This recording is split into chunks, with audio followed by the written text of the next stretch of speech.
सास बनने की ट्रेनिंग। सुधा के बेटे की शादी होने वाली थी और वो इतनी एक्साइटेड थी कि आज मैं ऊपर आसमान नीचे, आज मैं आगे जमाना है पीछे। अरे हाँ भाग्यवान, तू सबसे आगे ही है। लेकिन हुआ क्या है? सास बनने वाली हूँ मैं। अरे घर में एक नया सदस्य आ जाएगा, कितना अच्छा लगेगा ना। आप और राहुल तो ऑफिस चले जाते थे और मैं पागल की तरह घर में अकेली। अब तो मेरा साथ देने वाली आ रही है इस घर में।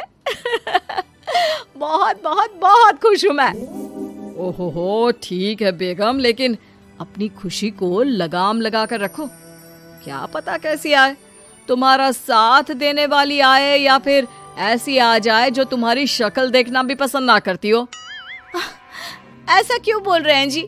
शुभ नहीं बोल सकते तो अशुभ तो ना बोले। अच्छा जल्दी से तैयार हो जाओ, चांदनी चौक जाना है शादी की शॉपिंग के लिए।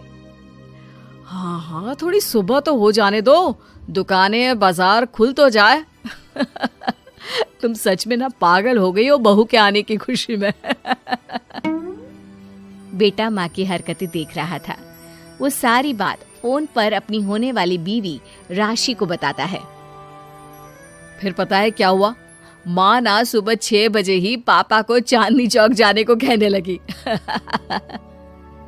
दूसरी तरफ राशि कहती है, अरे वाह, ये तो बहुत अच्छी बात है ना। सास इतना सोचने वाली मिल रही है, और क्या चाहिए। मैंने भी सोचा है मम्मी जी के साथ बहुत प्यार से रहूंगी, उनका ख्याल रखूंगी और प्यार करूंगी। राहुल भी खुश था। लेकिन बाजार में सुधा जी और उनके पति को एक अजीब सी दुकान दिखती है जिसके बाहर लिखा होता है, हमारे यहाँ सास बनने की ट्रेनिंग दी जाती है। ये देखिए जरा, लग रहा है आजकल के लोगों को कोई काम नहीं है। अरे सास बनने की भी ट्रेनिंग होती है क्या? दुकान के सामने एक पिंजरा था, उसमें एक तोता बंद था। सुधा की बात सुनकर तोता बोल पड़ता है, अरे नादान औरत, अगर सास सही तो पूरा घर सही रहता है, परिवार बंधा रहता है और आने वाली जनरेशन संस्कारी होती है। लेकिन तू क्या समझेगी? जा जा आगे जा।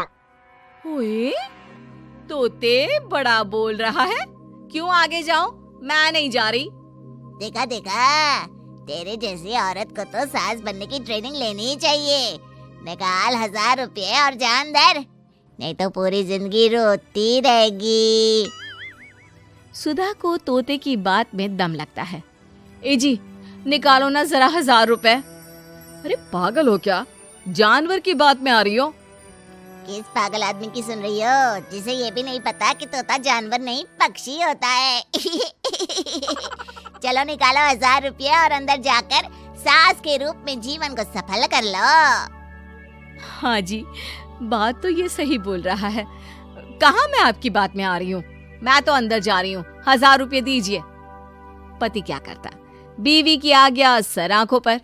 लेकिन जैसे ही सुधा अंदर जाती है, सामने कई औरतें पहले से ही बैठी होती हैं। मेरी पहली बहू के वक्त मैंने इतना नहीं सोचा था, और आज वो मेरे सर पर चढ़कर नाचती है। गुरुजी, कोई उपाय बताए। तभी गुरु की नजर सुधा पर पड़ती है और वो आंखें बंद कर लेता है। तू पहले भी मेरी दुकान के सामने से होकर गई थी ना, तब क्यों नहीं आई? औरत जो कि गुरु के साथ मिली हुई थी। महाराज, तब पता नहीं था कि सच में सास बनने की भी ट्रेनिंग लेनी होती है। लगा था घर में कोई सदस्य आ रहा है जो सारा दिन मेरे साथ रहेगी, लेकिन ऐसा तो कुछ भी नहीं हुआ गुरुजी।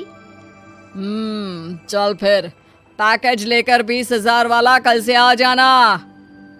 जी महाराज, गुरुजी की जय हो।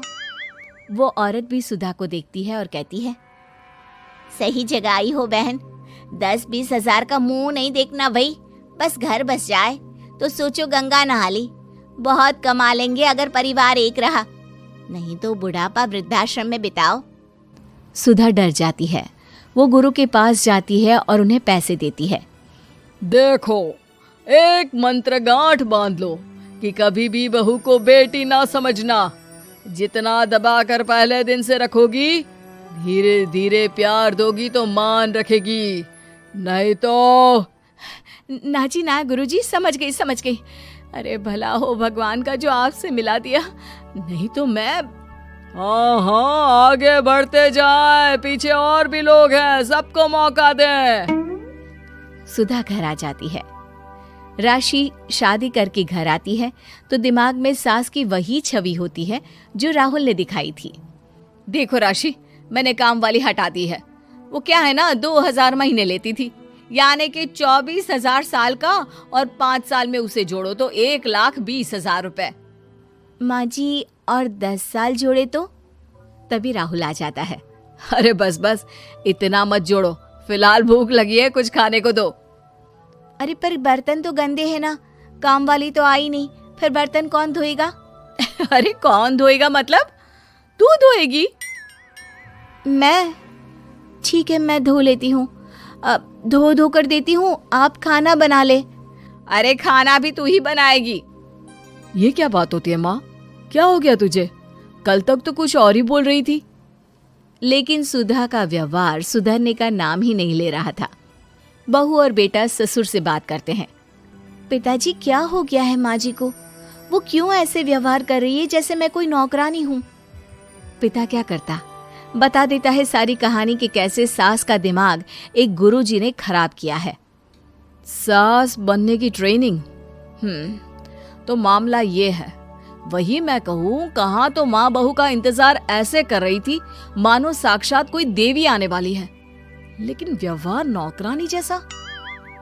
देखिए माँ बुरी नहीं है, बस किसी ने उनका दिमाग खराब कर दिया है। तो ऐसे में मेरे पास एक आइडिया है। बहू फुसुर फुसुर करके पति और ससुर से बात करती है। अगले दिन बहू सास के सामने कहती है, अच्छा मैं जा रही हूँ, मेरी क्लास है। ये बोलकर बहू निकल जाती है। ये कौन सी क्लास करने जा रही है? पढ़ाई तो खत्म हो गई थी इसकी। अरे माँ, दरअसल वो ये सोचकर आई थी कि तुम माँ जैसी होगी, लेकिन यहाँ तुम तो तुर्रम खां बन गई हो। तो वो किसी बहू बनने की ट्रेनिंग वाली क्लास में गई है। ये बोलकर बेटा बाप की ओर देखता है और आंख मार देता है। हाँ हाँ, वो तो तुम्हारी माँ ने भी सास बनने की ट्रेनिंग ली है बेटा। पहले का जमाना और था भाई, कि भोले मन से रिश्ते शुरू किए जाते थे। अब तो नई लड़की घर आते ही नौकरानी हटा देते हैं। बताओ, पिछले 25 साल से वो नौकरानी काम कर रही थी, तब तो कोई हिसाब किताब नहीं हुआ। अरे पापा, आप भी माँ को बोल रहे हैं? अरे माना, वो माँ समझ कर आई, घर में खुशहाली रखने के लिए हमेशा आप लोगों के साथ उठती बैठती, माँ को कभी जवाब नहीं दिया। लेकिन माँ की क्या गलती? अरे दादी ने भी तो ऐसा ही किया होगा ना माँ के साथ, तभी तो माँ अपनी बहू के साथ ऐसा कर रही है। नहीं, वो तो बहुत अच्छी थी। मेरे आने के बाद तो उन्होंने खाना बनाने वाली भी रख ली थी। अरे तो फिर तुमने क्यों काम वाली हटा दी? किसी के कहने पर अपना घर खराब कर रही हो तुम सुधा। अब बहू भी गई है ट्रेनिंग लेने, पता नहीं क्या सीख कर आएगी। नहीं, मैं अभी जाकर उसे ले आती हूँ। तभी बहू वहां पर आ जाती है। नहीं माँ जी, मैं कहीं नहीं गई थी, मैं तो सिर्फ आपके लिए ये नई साड़ी लेने गई थी। अब तो सब ठीक है ना?